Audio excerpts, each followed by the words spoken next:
Have you ever wondered what would happen if Sukuna was born in the modern era? A newborn with the most dangerous cursed energy power ever recorded, crying in a hospital room in Tokyo while every monitoring system at Jujutsu High starts going crazy at the same time, and completely breaks the entire Jujutsu Kaisen timeline. And if we're being honest, this version of Sukuna might be even worse, because instead of waking up in a world he has to catch up to, he gets to grow up inside of it, learn everything about it, and destroy piece by piece. Or maybe he'd just be a pawn for Kenjaku's master plan in this timeline. What if Kenjaku gets there first before Jujutsu High and makes his decision right away? He kills the parents and takes the baby. He begins the process that will make this child his ultimate vessel, not a puppet or a weapon, but the body of the strongest sorcerer to ever live. A body worth staying in, just like he stayed in Suguru Ghetto. The ultimate body he will eventually use to reshape the Jujutsu world and fight the strongest sorcerers of the era without any fear. So the story begins when Kenjaku kills Sukuna's parents and steals him as a baby. He raises Sukuna for a few years until the boy is old enough to handle the brain transplant technique. Once Sukuna is physically ready, Kenjaku makes his move on the not fully developed Sukuna, kills him by surprise, and transfers his brain into Sukuna's weakened body. After that, he creates his own way to suppress what is left of Sukuna's soul. He places a binding vow into the transplant itself, giving up part of the body's future growth in exchange for silence from the cursed energy still fighting back.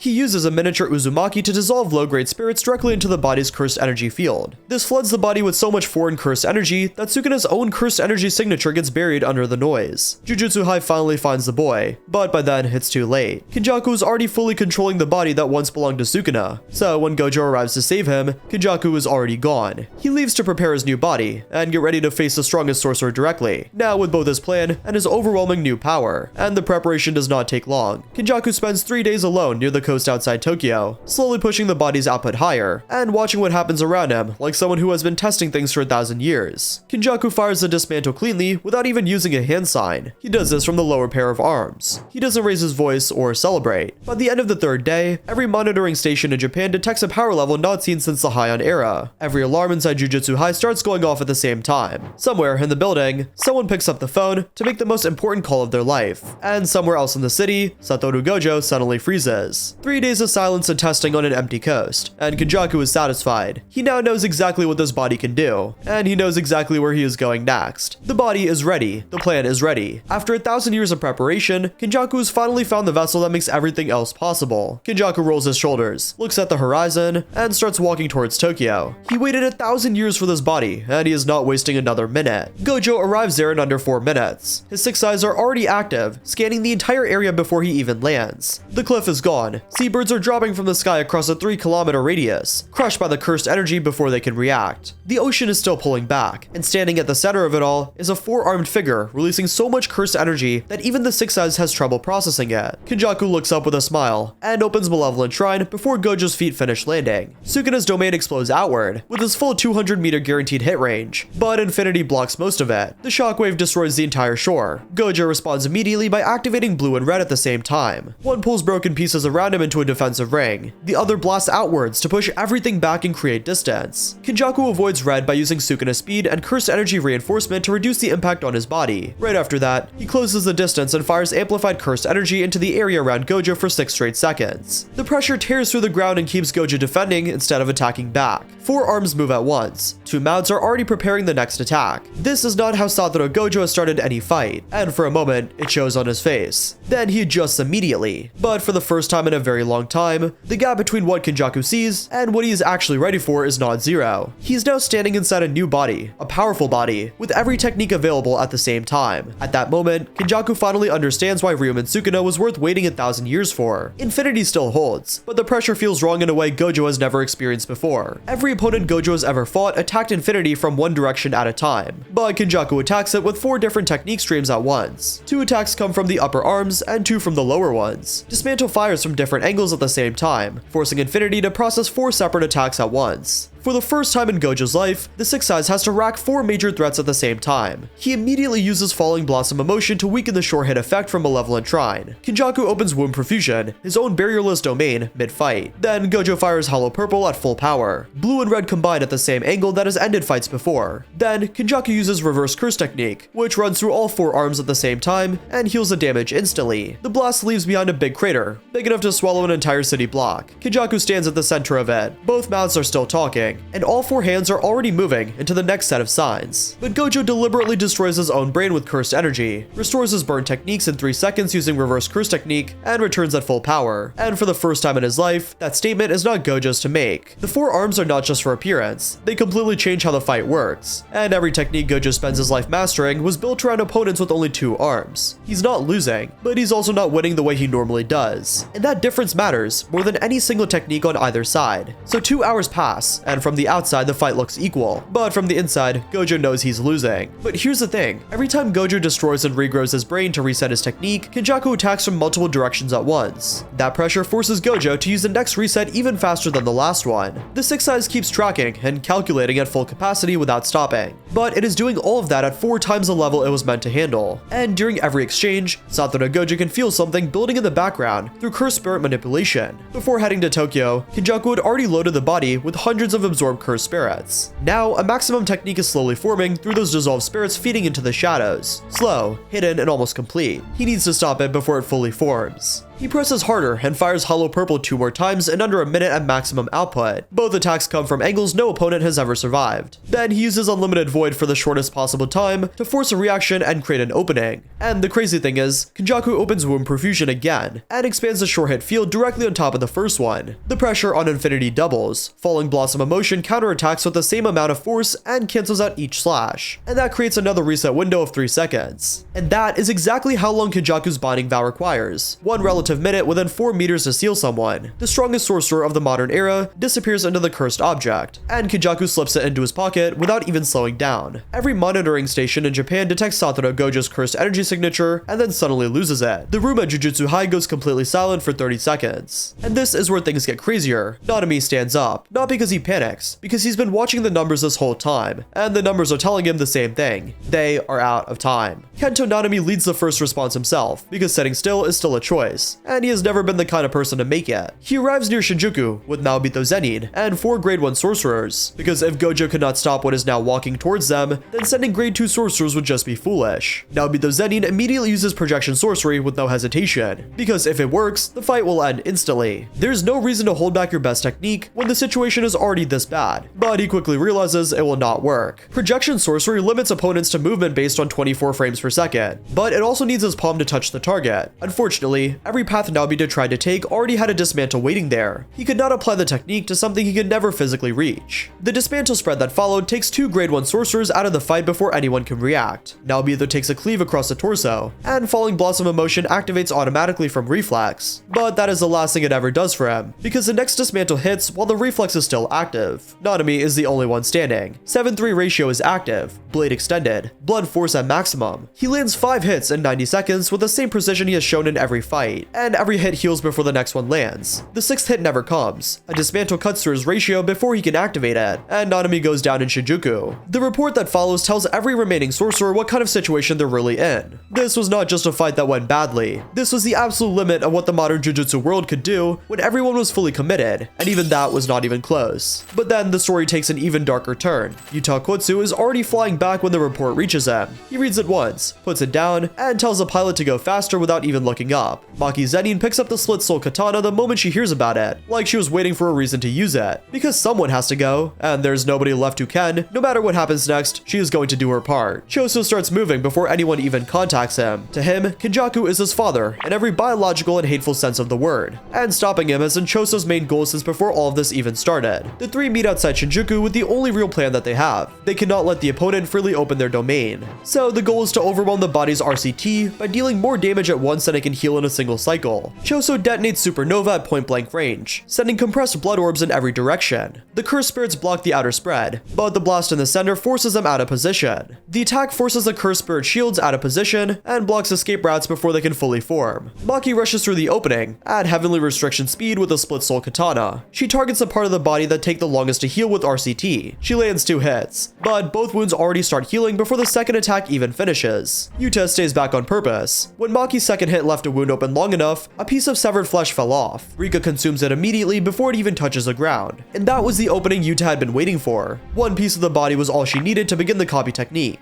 And because the only way to truly surprise someone who has survived for 1,000 years is to show him something they have never seen before, Yuta enters the fight. He joins in when Kenjaku's turned towards Choso to finish him. His first sword carries Toga Inumaki's cursed speech through Rika. The command permanently burns out Toga's copy technique, but it stops Kenjaku from activating cursed spirit manipulation for 1 full second. And that was the only opening Choso needed. He fired piercing blood at point blank range through his left shoulder at maximum compression, using the same level of power that punched through reinforced concrete in Shibuya without slowing down. The wound opens deep and real, but then comes the moment that changes the entire fight. Maki attacks before it closes. The split soul katana cuts the soul directly, which disrupts RCT from inside the wound instead of outside of it. That forces the healing to work outward instead of inward. But here's the problem. The wound stays open for 3 full seconds. That is the longest any injury on this body has stayed open since Kenjaku took over, and all 3 of them notice that immediately. For Yuta and the others, that moment feels much longer than it really is. Long enough for their thoughts to completely freeze for the first time since the fight started. Yuta swings a second sword with cleave already copied from earlier, copied through Rika during the fight, aiming for the lower joints. Kenjaku activates domain amplification and completely negates the cleave entirely before it can connect. And here, for the first time in the entire fight, Kenjaku stops moving for half a second. He looks at the negated technique. Then he looks at Yuta. His expression changes. He sounds genuinely excited when he speaks. Then Kenjaku opens wound perfusion without a barrier, and Yuta answers with authentic mutual love at the exact same moment. The 2 short-hit effects collide in the overlap zone. The force from the mutual cancellation throws every fighter within 80 meters off their feet at the same exact time. When the dust settles, Kenjaku has blood on both hands. It is already healing. For 3 seconds, Kenjaku looks at his own technique being used against him and realizes something. Across 1,000 years of fighting and alliances, he has never seen anything like this before. And that's when the true madness finally starts. Kenjaku ends it with maximum Uzumaki. He has been building it across the entire fight without anyone noticing. Dissolved cursed spirits keep feeding compressed cursed energy into the shadows while every sorcerer was focused on the 4 arms. He releases it as a ring explosion centered on himself because directional attacks give defenders something to react to, and he is done holding back in this fight. By running RCT at full output through all 4 arms, he keeps the backlash from destroying his body long enough for it to matter. Rika's barrier blocks the attack for Yuta. Then Rika completely shatters. The cursed form created from everything Yuta refused to let go of is finally gone. Maki Zenin pushes through the shockwave because of her heavenly restriction, but the split soul katana flies out of her hand and disappears into the rubble 50 meters away. Choso takes a hit directly, but blood manipulation cannot hold his body together fast enough, and he goes down too. Every remaining sorcerer nearby drops at the same exact time. Yuta is the only one still conscious. One knee is on the ground, one arm is broken. Copy is completely burned out. Even then, he does not look away from Kenjaku across the clearing. Kenjaku looks back at him across the wreckage with something close to respect. He pauses for a few seconds. Then he turns and walks towards Master Tengen's location, because the fighting is finally over, and the plan he started over 1,000 years ago is finally close to completion. With Gojo sealed and every major threat taken down, Kenjaku reaches Master Tengen and starts the merger immediately. Both mounts chant the incantation at the same time. All 4 hands hold the required hand signs in parallel. The binding vow inside the culling game is still active. Tengen has evolved beyond human and become closer to a cursed spirit, so they cannot resist cursed spirit manipulation. And Kenjaku does not need permission anyway. The merger begins. Barriers across Japan activate at the same exact time. Every person inside every colony feels it at the same moment. It is a feeling Master Tengen described. The boundaries between individual souls begin to dissolve. The impurities of millions of people start pouring outward in every direction without limit. Kenjaku has been defeated by 6-Eyes users twice over the last 1,000 years, and both times he rebuilt everything from nothing. But to Kenjaku, failure was never permanent. And now, standing at the center of the biggest cursed ritual in history, Kenjaku watches it finally complete. The JJK world starts to collapse. The institutions, the bloodlines, the hierarchies, and the sorcerers who believed they were protecting something all get pulled into what happens next. Everyone else is defeated, and Kenjaku finally completes the plan he started long before any of them were born.